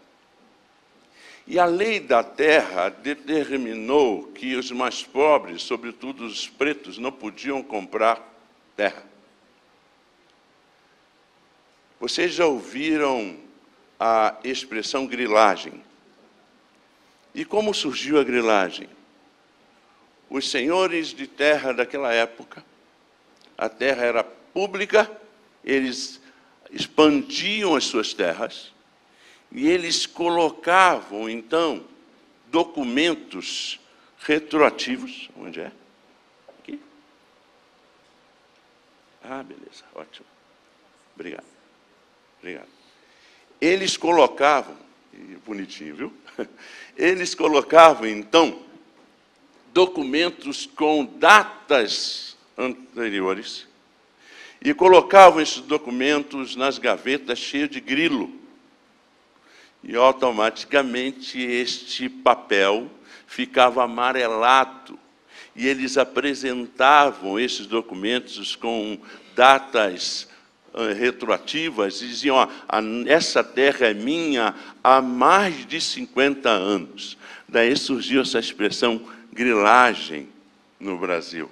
1850, essa lei foi uma lei terrível que perdurou depois, até após a abolição, porque ainda assim os negros não podiam adquirir as suas terras. 1854, ao decreto da escola pública no Brasil. Eu tenho esse decreto que a gente conseguiu na Câmara dos Deputados. Procurei na internet, não encontrei, e pedi à Câmara dos Deputados. E no artigo 69 desse decreto, está escrito assim: meninos e meninas que não podem estudar na escola pública do Brasil. Escravos, meninos com moléstias,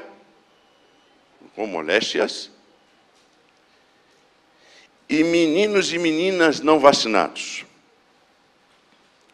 A Mary Karachi escreveu um livro, Vida de Escravo, em 1808 a 1850, e ela fala um pouco sobre a saúde. E, pasmem, os meninos pretos não podiam ser vacinados, logo pegavam moléstia.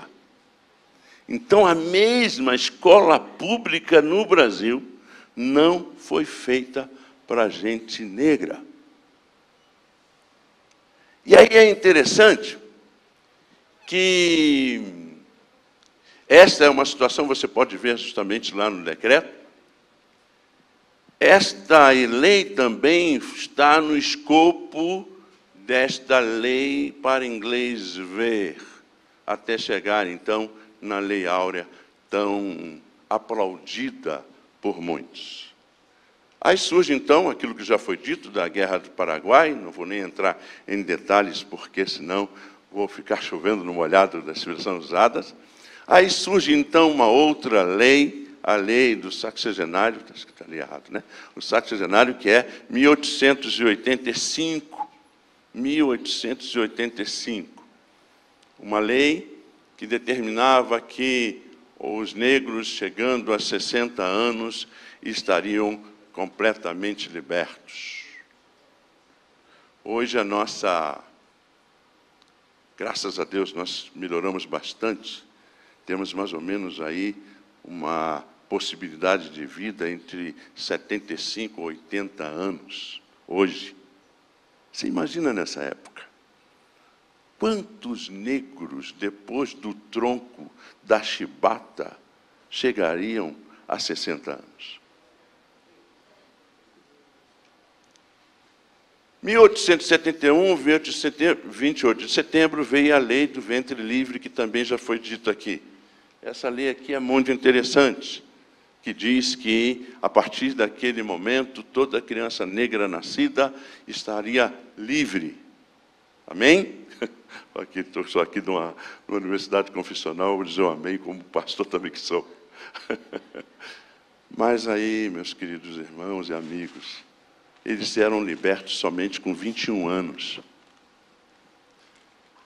Libertos mesmo, porque só podia ser liberto quando atingisse a maioridade. Então foi outra lei para preto gemer.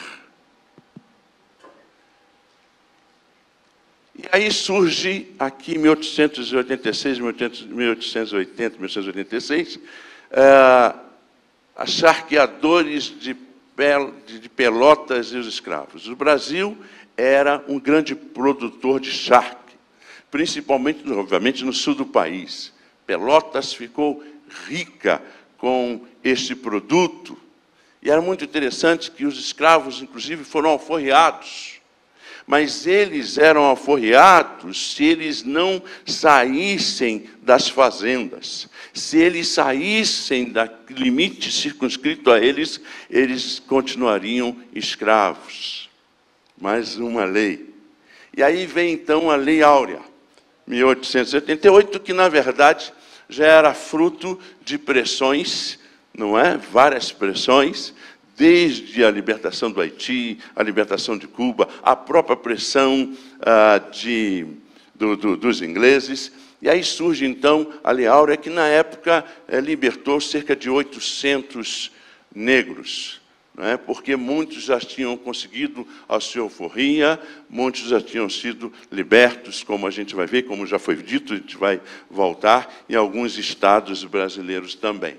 Mas foi uma vitória para os abolicionistas que conseguiram esse êxito, algo fantástico de fato, nesse país, com uma possibilidade, uma perspectiva política, foi algo extraordinário, mas a gente tem que fazer a pergunta se de fato isso aqui aconteceu para a população negra. Porque a questão não é o dia 13 de maio. A minha pergunta é o dia 14. Como que ficaram os negros no dia 14?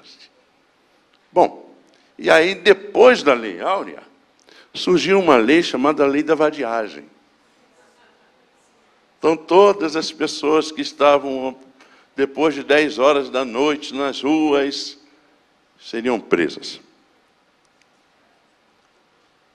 No Rio de Janeiro, diz a Mary Karachi, muitos negros ficavam andando nus pelas ruas, completamente perdidos.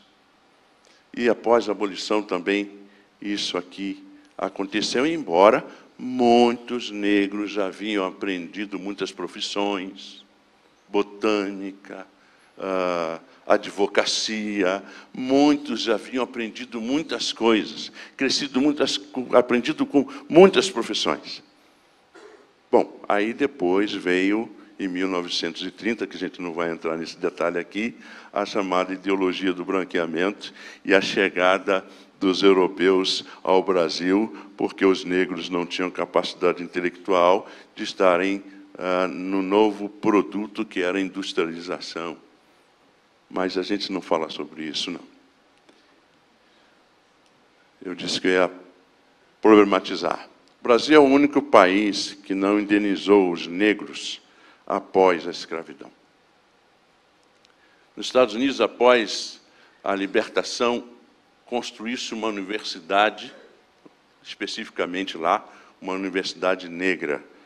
No Brasil, infelizmente, isso não aconteceu. Então, não se incomode, eu também estou falando aqui como negro, ok? Então, por favor, não fiquem chateados comigo e, quando fizerem as perguntas, sejam misericordiosos.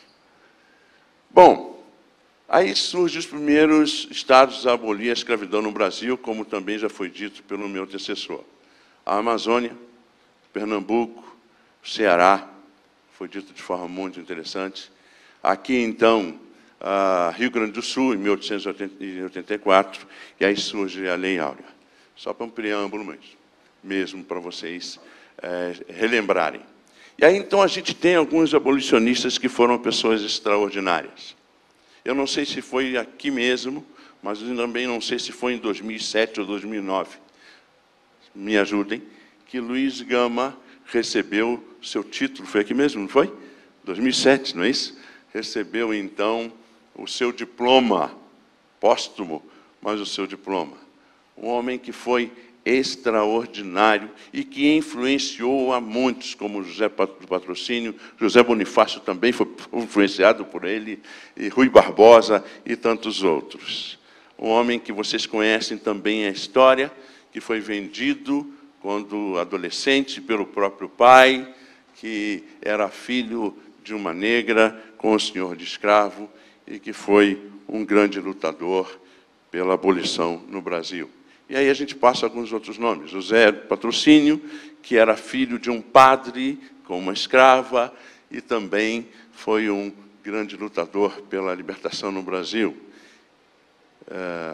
José Bonifácio, que acreditava que a abolição, a escravatura deveria ser retirada do Brasil gradativamente para que os senhores não perdessem suas economias. A gente, então, tem André Rebouças, que vocês também já ouviram falar muito dele, pessoas negras, Joaquim Nabuco, extraordinário Joaquim Nabuco, que no seu livro Abolicionismo, ele disse que a abolição no Brasil não foi bem aquilo que eles queriam, porque eles queriam dar estrutura para que os negros pudessem subsistir. E a gente, então, tem Antônio Bento, que foi, com certeza, aquele que deu sequência depois de Luiz Gama na liderança do abolicionismo. E, obviamente, não coloquei aqui, mas a gente tem o Rui Barbosa, que foi um sujeito extraordinário, que entendia, inclusive, que a chegada dos protestantes no Brasil era muito boa, porque os protestantes que vieram então, da Europa, sobretudo, e aqueles que também vieram dos Estados Unidos, eles tinham a compreensão da liberdade, da solidariedade, então eles deviam ser aceitos. E aí, então, Rui Barbosa, eu passo por ele. Rui Barbosa, ele... antes de passar, Rui Barbosa, ele foi aquele que queimou todos os documentos relacionados à escravidão no Brasil. Vocês lembram disso? Ele não fez isso por maldade, né? Ele fez isso como ministro da Fazenda, preocupado que os senhores de engenho fossem pedir indenização por cada cabeça. Então, ele queimou isso já na República, que surgiu em 1889. Então, ele, como ministro da Fazenda, deu a ordem de queimar toda a documentação. E aí é uma coisa que foi boa, por um lado, no sentido de que ele estava protegendo o governo da época, mas, para nós negros, foi um pouco complicado, porque nós ficamos sem saber de onde viemos, que origem é a origem dos pretos nesse país. Sabemos de várias origens, como está escrito lá em Os Africanos do Brasil, escrito por Nina Rodrigues, escreveu um livro clássico muito bom, chamado Os Africanos do Brasil, onde ele fala sobre as várias nações africanas que vieram para o Brasil, apesar de, na sua introdução, ele dizer, nós já sabemos que os negros são inferiores, apesar dele, Nina Rodrigues, acreditar que os negros deviam ser julgados e a pena no Brasil deveria ser estipulada de acordo com a raça. Então, os negros eram inferiores, logo, eles tinham que ter uma pena sempre maior, dizia Nina Rodrigues, como médico legista que ele era. Não é? Mas o livro Os Africanos do Brasil é um livro extraordinário, mas nós não sabemos qual é a nossa origem.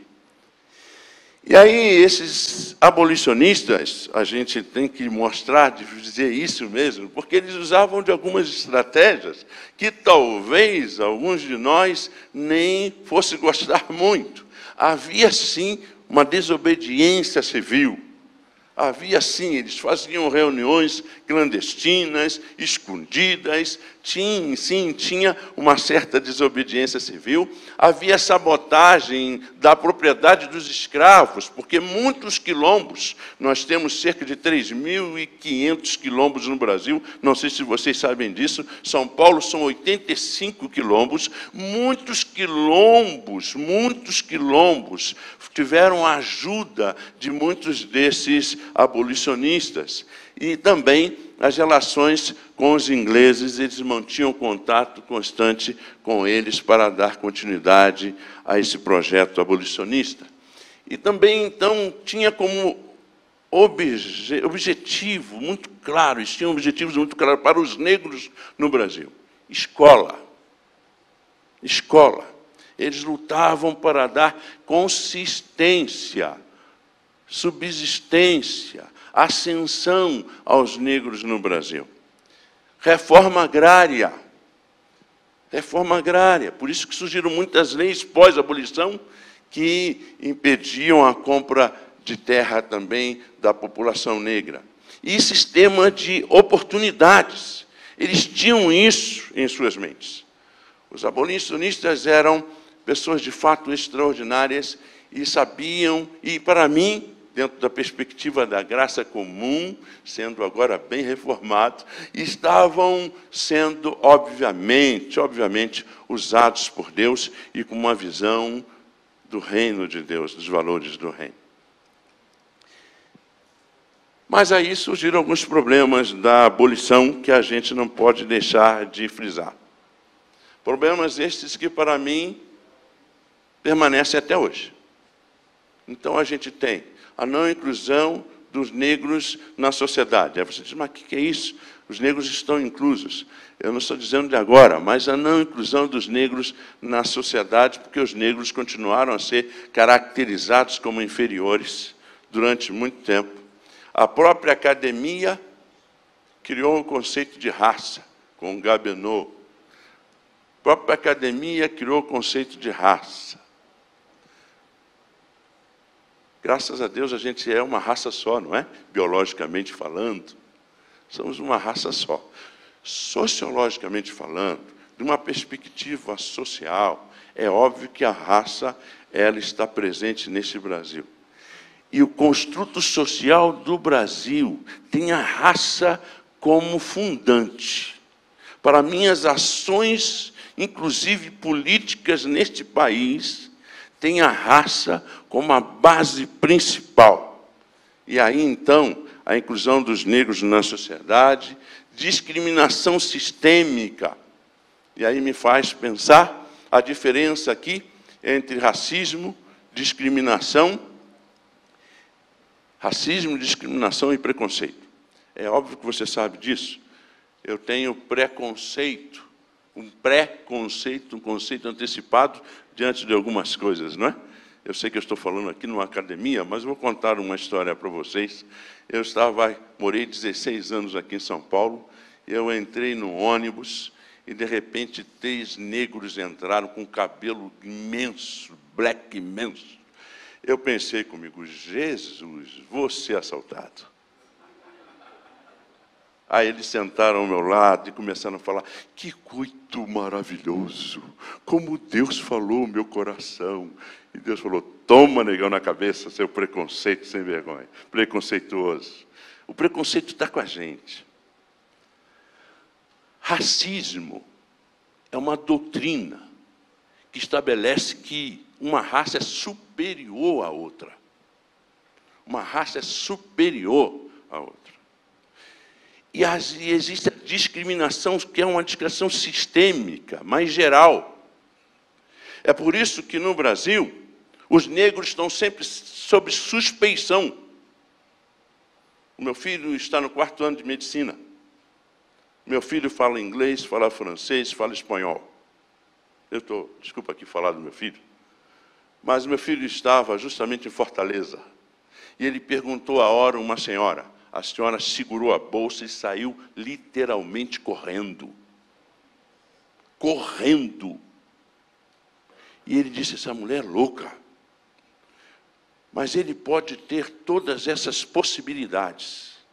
Mas ele é preto. E no Brasil, os negros estão sob suspeição em todos os momentos. Eu sei que estou falando aqui, e você que é não negro, se incomoda. Eu sei, porque mexe com a gente. Não é bem assim, mas eu estou falando com os negros que sabem o que a gente experimenta. E esse racismo, que é um racismo estrutural, é um racismo que faz a gente ter tido, durante toda a nossa história, no Superior Tribunal Federal, somente um negro. É um racismo que faz com que, na época, Fernando Henrique Cardoso promulgasse uma lei que colocou no Exército Brasileiro o primeiro general negro, em 1995.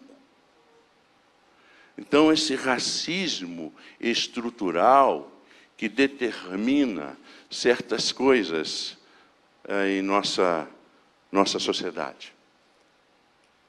E aí surge, em 1889, a República, que me parece ter sido uma maneira de dizer àqueles abolicionistas que, na verdade, eles não venceram e que eles precisavam ficar presos no poder da oligarquia que existia naquela época. Bom, nesse período todo, a gente vê o protestantismo chegando, e aí chega o protestantismo de migração, o protestantismo de missão, e eu também não vou ficar muito tempo falando sobre isso, obviamente que não, mas a gente percebe, sobretudo aqueles que vieram dos Estados Unidos, fruto da Guerra de Secessão, Norte e Sul, e a questão da escravidão estava muito presente. Muitos que vieram de lá para cá, alguns continuaram, como a gente já ouviu aqui, abolicionistas, lutando contra a escravidão, e outros nem tanto, se adequaram àquela situação. Eu gosto muito de um texto de Robert Kelly, que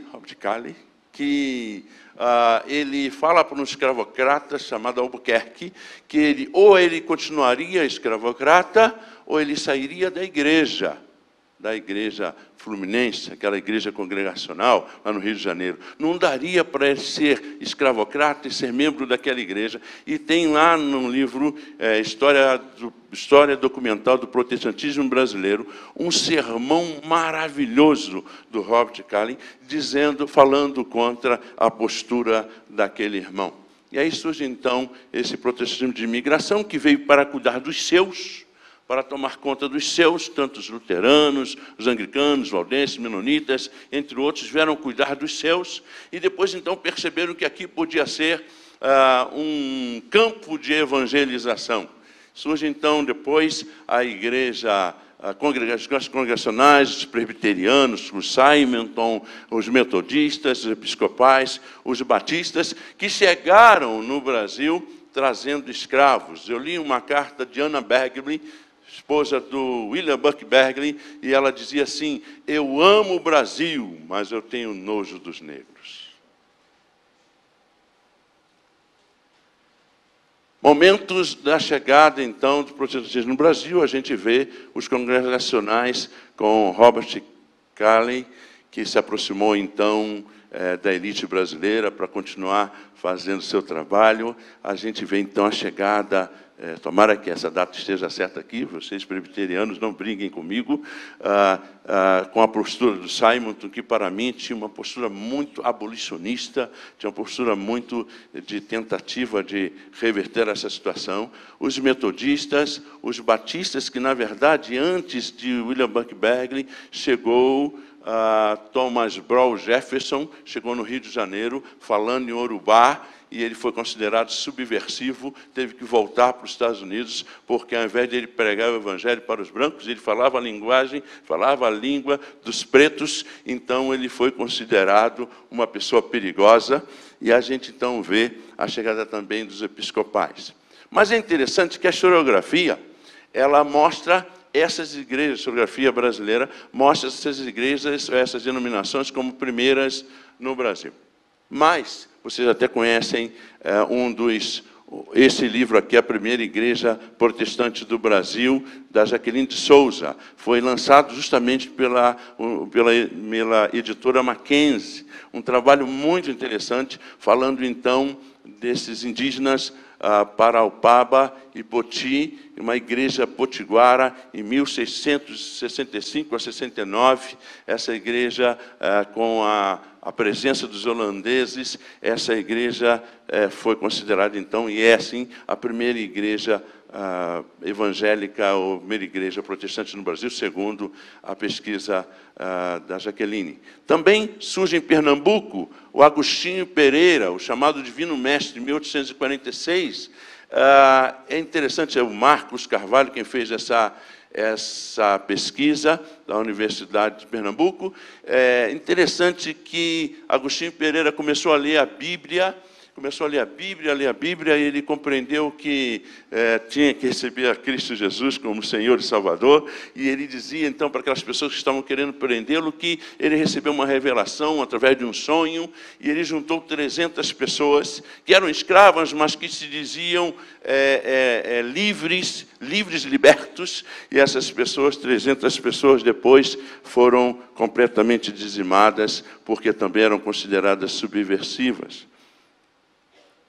E aí, desculpa, talvez você fale, mas o que tem a ver isso aqui com a igreja protestante reformada? Obviamente, você pode dizer praticamente quase nada. A gente lembra do Gouveia, esqueci agora o nome todo dele, Antônio Gouveia, que ele dizia que os neopentecostais, num texto dele, ele disse, os neopentecostais perderam a Bíblia para os históricos e o Espírito Santo para os pentecostais, né? A palavra dele. Não sei se é bem assim, né? Não sei se é bem assim. Eu acho que pode ter sido uma postura muito dura da parte dele. Mas a gente tem a igreja pentecostal. E por que eu estou trazendo da igreja pentecostal?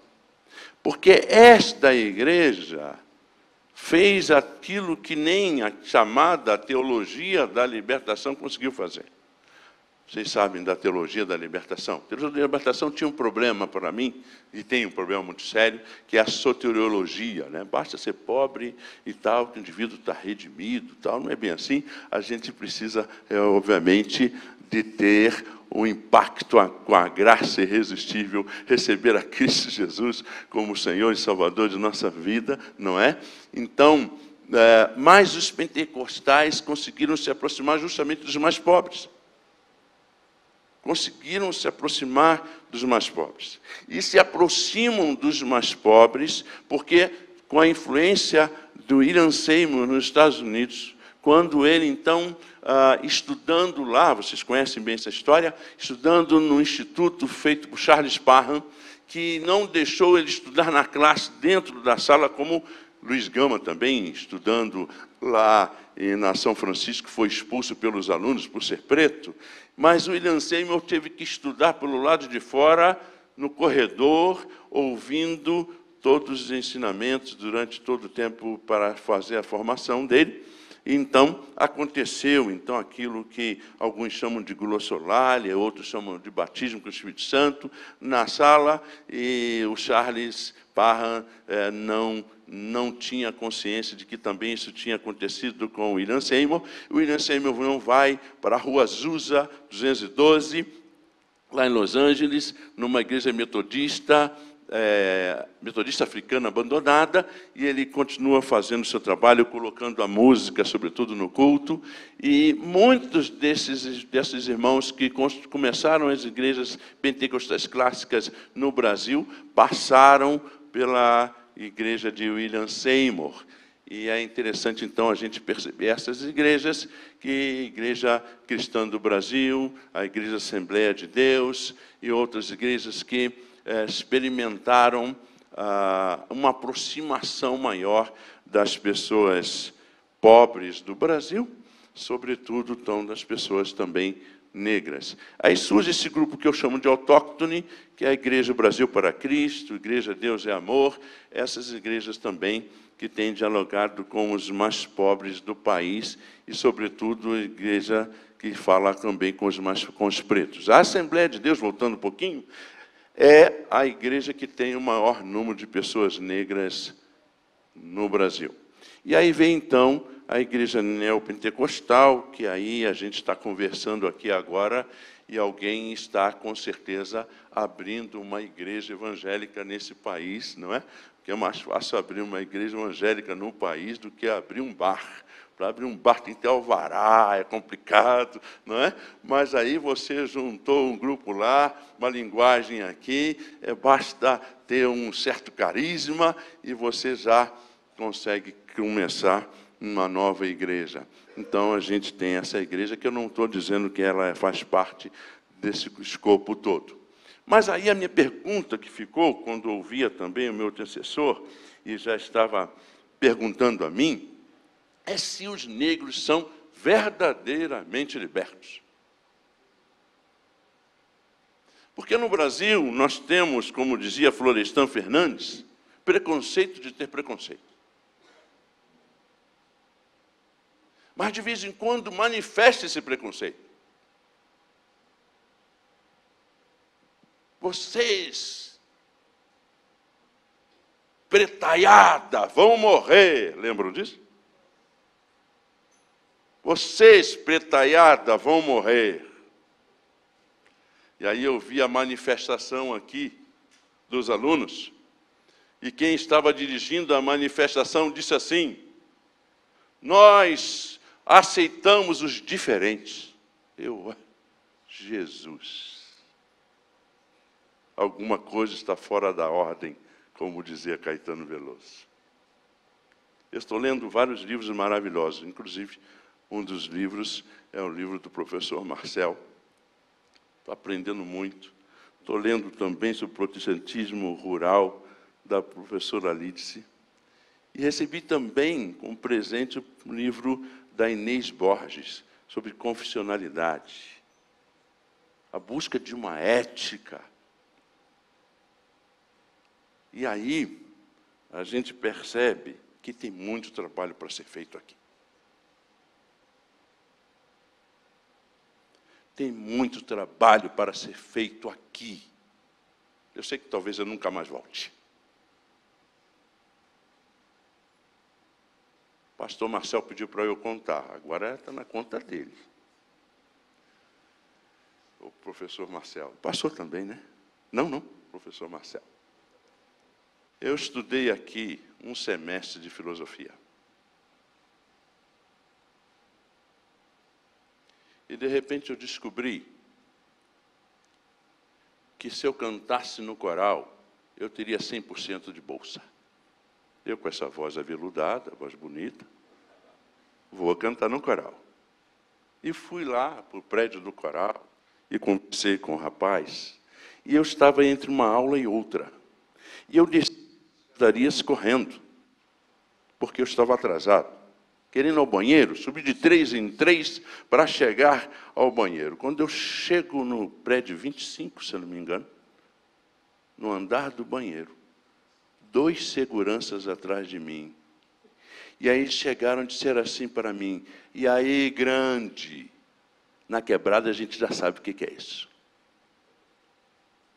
E aí, grande? E eu falei assim: aí, grande? O que está acontecendo aqui? E aí o rapaz do prédio disse: calma, ele é aluno. Ele é aluno. E eu fiquei chocado. E eu fui para a sala, não vou citar o nome da professora. E a professora disse assim para mim: ah, Marco, é porque você correu.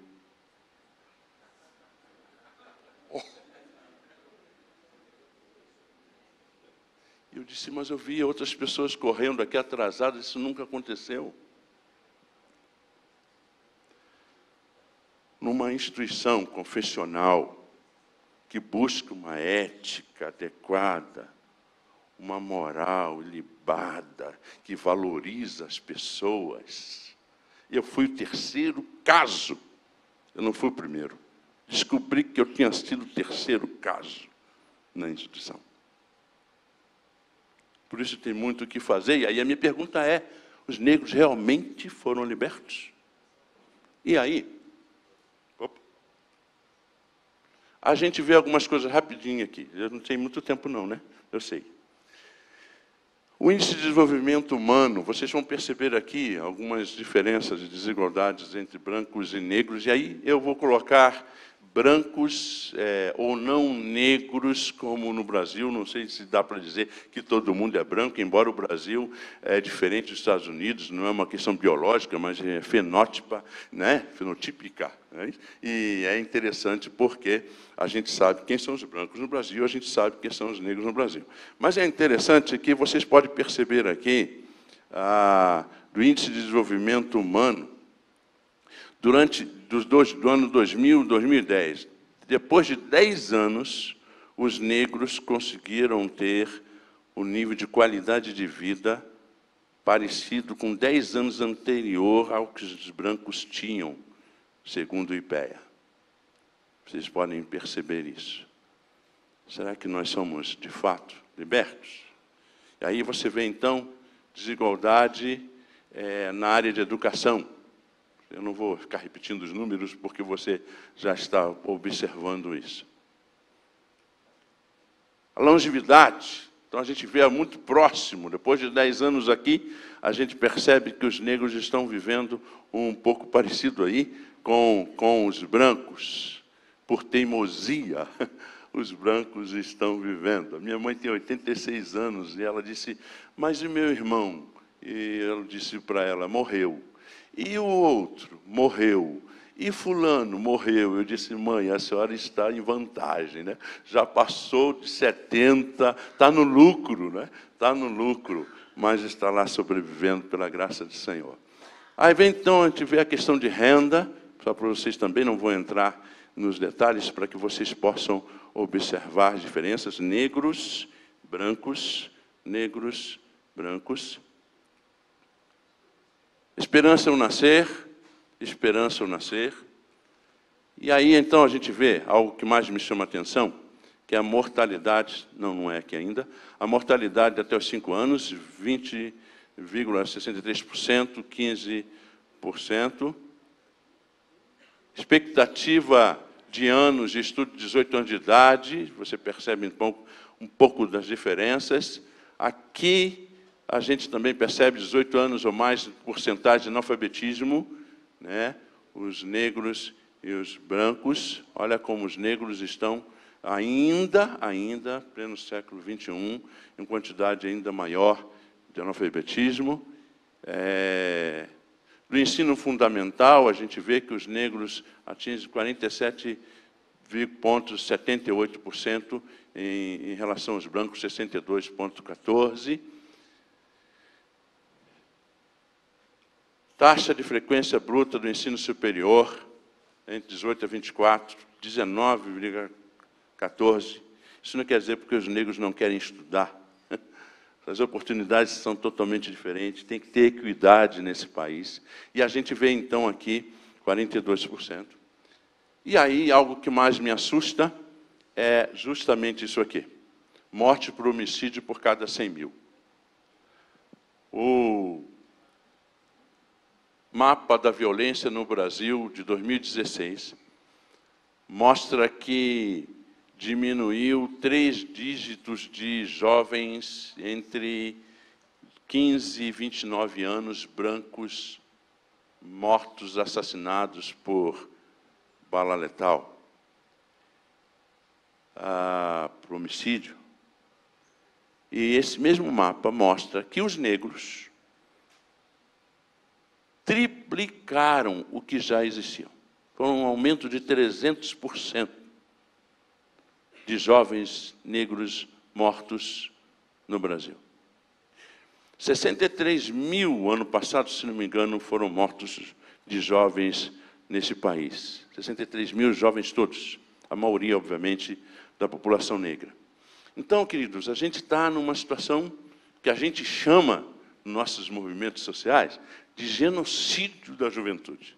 Sobretudo, o genocídio da juventude negra. Na minha igreja tinha um menino de 12 anos, E ele disse para mim, negro, ele disse: pastor, eu não corro na rua de jeito nenhum, porque eu moro em Vila da Penha, perto de comunidades. Se eu correr, eu posso ser confundido.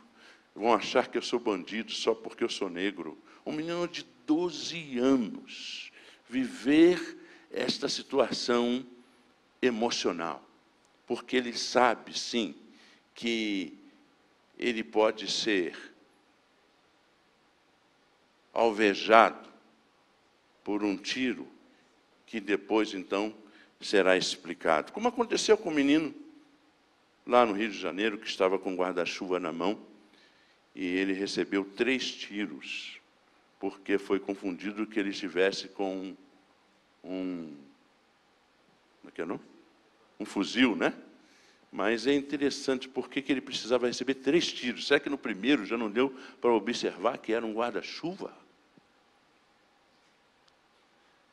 Como acontece com Rafael Braga, que estava com um detergente na mão numa das manifestações, e foi visitado por um policial, e foi colocado 0,5% de maconha no bolso dele. E esse menino pegou 13 anos de cadeia por tráfico. Como acontece com a Cláudia, que foi arrastada na comunidade. São pessoas pretas, como dizia Elza Soares. A carne do açougue, carne preta do açougue é a mais barata. Então, será que de fato nós podemos festejar a abolição como uma realidade para a sociedade brasileira? É só uma pergunta. E aí eu quero aproveitar, para não ficar tão ácido, ler um poema também de um abolicionista, Castro Alves, que morreu aos seus 21 anos de idade. Esse poema dele chama-se Mãe de Cativo. Ó mãe do cativo, que alegre balanças a rede que ataste nos galhos da selva. Melhor tu farias se a pobre criança cavasses a cova por baixo da relva. Ó mãe do cativo, que fias à noite as roupas do filho na choça da palha, melhor tu farias se ao pobre pequeno tecesses o pano da branca mortalha. Misérrima, e ensinas ao triste menino que existem virtudes e crimes no mundo, e ensinas ao filho que seja brioso, que evite dos vícios o abismo profundo. E louca, sacodes nesta alma, indo em trevas, o raio da esperança, cruel ironia. E ao pássaro mandas voar no infinito, enquanto que o prende cadeia sombria. Ó mãe, não despertes esta alma que dorme, com o verbo sublime do mártir da cruz. O pobre que rola no abismo sem termo, para que de sondá-lo que morra sem luz. Não vês no futuro seu negro fadário, ó cega divina que cegas de amor. Ensina teu filho desonra, miséria, a vida nos crimes, a morte na dor. Que seja covarde, que marche encurvado, que de homem se torne sombrio réptil, nem core de pejo, nem trema de raiva, se a face lhe cortam com látego vil, arrancam do peito, seu corpo habitue-se ao frio das noites, aos raios do sol. Na vida só cabe-lhe a tanga rasgada, na morte só cabe-lhe o roto lençol. Ensina-o que morda, mas pérfido oculte-se, bem como a serpente por baixo da chã. Que impávidos sejam seus pais desonrados, que veja sorrindo mancharem-lhe a irmã. Ensina-lhe as dores de um fero trabalho, trabalho que pagam com o pútrido pão, depois que os amigos açoite no tronco, depois que adormeça com o sono de um cão. Criança, não trema dos transes de um Marte. Mancebo, não sonhe delírios de amor. Marido, que a esposa conduza sorrindo ao leito devasto do próprio Senhor. São estes os cantos que deves na terra ao mísero escravo somente ensinar. Ó mãe, que balanças a rede selvagem, que ataste nos troncos do vasto palmar. Ó mãe do cativo, que fias à noite, a luz da candeia na choça da palha. Embala teu filho com essas cantigas, ou tece-lhe o pano na branca mortalha. Que Deus a todos abençoe. Muito obrigado.